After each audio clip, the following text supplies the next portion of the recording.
एक गांव था। उस गांव में सुंदरलाल अपनी माँ के साथ रहा करता था। एक बार की बात है, आधी रात से ज़्यादा बीत चुकी थी। सुंदरलाल अपनी माँ के साथ एक रिश्तेदारी में शादी में शामिल होने के बाद अपने घर लौट रहा था। दोनों तरफ घने जंगल और बीच में से गुजरती हुई सड़क। दिन पर तो लोगों का आवाजाही लगी रहा करती थी, लेकिन इस समय रात के सन्नाटे में अंधेरा और जानवरों की आवाज़ के अलावा और कुछ भी नहीं था। वह तेजी से बैलगाड़ी को हाँक रहा था ताकि जल्दी से जंगल का रास्ता पार करके वह समय से गांव पहुंच सके। उसे सवेरे सवेरे गाड़ी के मालिक को गाड़ी भी लौटानी थी। जंगल के बीचों बीच बैलगाड़ी आवाज़ करती हुई रुक गई। सुंदरलाल डरते डरते गाड़ी से नीचे उतरा। उसने बैलों को साधने की बहुत कोशिश की, पर बैल आगे नहीं बढ़ रहे थे। उसने देखा सड़क के दूसरी तरफ जंगल में तेज चमकीली रोशनी फैली हुई थी। वो उस तरफ चला गया। बेटे को जंगल में जाते देखकर माँ भी बैलगाड़ी से नीचे उतरी और बेटे के पीछे चल दी। उन्होंने देखा परियां पेड़ों से फूल चुनकर सोने के बर्तन में रख रही हैं। सभी परियों के हाथ में एक एक सोने का कटोरा था। वो अपने बेटे से धीमी आवाज में बोली, मैंने सुना था गूलर का फूल परियां चुनकर ले जाती हैं, इसीलिए फूल दिखाई नहीं देता। आज देख भी लिया। बेटे ने माँ की तरफ देखकर लौट चलने के लिए कहा।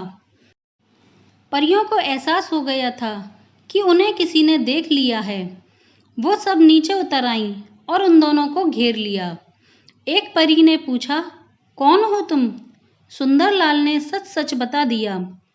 हमें कोई मनुष्य देख ले तो हम उसे दंड देते हैं, पर आप लोगों की गाड़ी को मेरे आदमी ने रोका है, इसीलिए हम तुम्हें ऐसे ही जाने दे रहे हैं। सुंदरलाल की माँ ने परी को नर्म पड़ते हुए देखकर कहा, जब हमने आप लोगों को देख ही लिया है तो हमारी एक इच्छा पूरी कर दें। कोई जादुई चीज़ दे दीजिए जिससे हमारी ज़िंदगी संवर जाए। हम बहुत ज़्यादा मुश्किल में हैं। उसी परी ने, जिसके सिर पर मुकुट था, उसने अपने पात्र में हाथ डाला और उसे एक फूल देते हुए बोली, इसे जिस भी बर्तन में रखोगे वो हमेशा भरा रहेगा, और इस फूल को खा लेने वाला मनुष्य अमर तो नहीं हो सकता, पर हमेशा युवा और ऊर्जावान बना रहेगा। सुंदरलाल के पिता का देहांत उसके बचपन में ही हो गया था।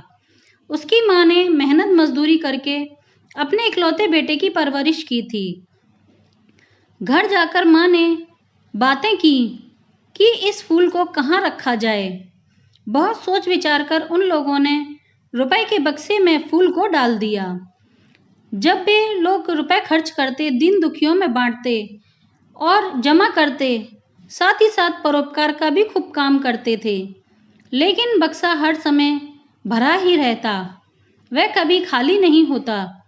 वे लोग बहुत अमीर हो गए, कपड़े की दुकान बड़ी हो गई, जमीन जायदाद, बंगला, नौकर चाकर सब हो गए। जिंदगी ठाठ से बीतने लगी। बहुत समय बीत गया। सुंदरलाल की माता स्वर्ग सिधार गईं। उम्र बढ़ने के कारण वो भी बीमार रहने लगा। एक रात उसने अपनी पत्नी से कहा, हमारे पास सब कुछ है, बच्चे भी बड़े और समझदार हो गए हैं, बच्चों के लिए भी काफ़ी धन इकट्ठा कर दिया है। मैं अब बूढ़ा और कमज़ोर हो गया हूँ। परी की बात याद है ना? तो क्यों ना गूलर के फूल को खा लूँ, तो मैं युवा और ऊर्जावान हो जाऊँगा। पत्नी ने कहा, आपका स्वस्थ होना मेरे लिए ज़्यादा ज़रूरी है। ऐसा पैसा किस काम का जब स्वास्थ्य ही ठीक ना हो।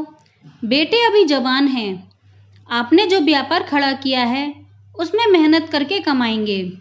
पत्नी की बात से सुंदरलाल बहुत ज़्यादा प्रभावित हुए और बोला, तुमने मेरा बहुत साथ दिया है, तुमने एक अच्छी जीवन संगिनी के सभी गुण हैं, तुम्हारा साथ मेरे जीवन का आधार है, इसीलिए इस चमत्कारी फूल को हम दोनों आधा आधा खा लेते हैं। बहुत ज़्यादा जवान ना हुए तो कम से कम सेहतमंद तो रहेंगे ही। सुंदरलाल रुपए के बक्से से गुलर के फूल को निकाल कर ले आया और उसे तोड़ने ही वाले थे कि पीछे से किसी ने हाथ पकड़ लिया। उन्होंने पलट कर देखा तो उनका बड़ा बेटा गुस्से से उनकी तरफ देखते हुए बोला, पिताजी, आपको ऐसा नहीं करने दूंगा। क्यों? सुंदरलाल गरजे। क्योंकि इस फूल का राज दादी हमें बता कर गई थी। बाप बेटे में बहस होने लगी। शोर सुनकर सभी बच्चे आ गए और सारी बात जानकर बोले, ये फूल हमारे काम आएंगे और हमारे बाद हमारे बच्चों के। इस फूल को हम ऐसे ही बर्बाद नहीं जाने देंगे। सुंदरलाल भी अड़ गया कि उसे तो फूल खाना ही है। सबके बीच छीना झपटी होने लगी। इस उद्यम में गुलर का फूल कचरे के डब्बे में गिर गया और बहुत ढूंढने के बाद भी ना मिला। दोस्तों, इस कहानी का सार यही है कि अपनों के बीच मतभेद स्वयं के लिए ही नुकसानदायक होता है। अपनों से कभी मतभेद नहीं करना चाहिए।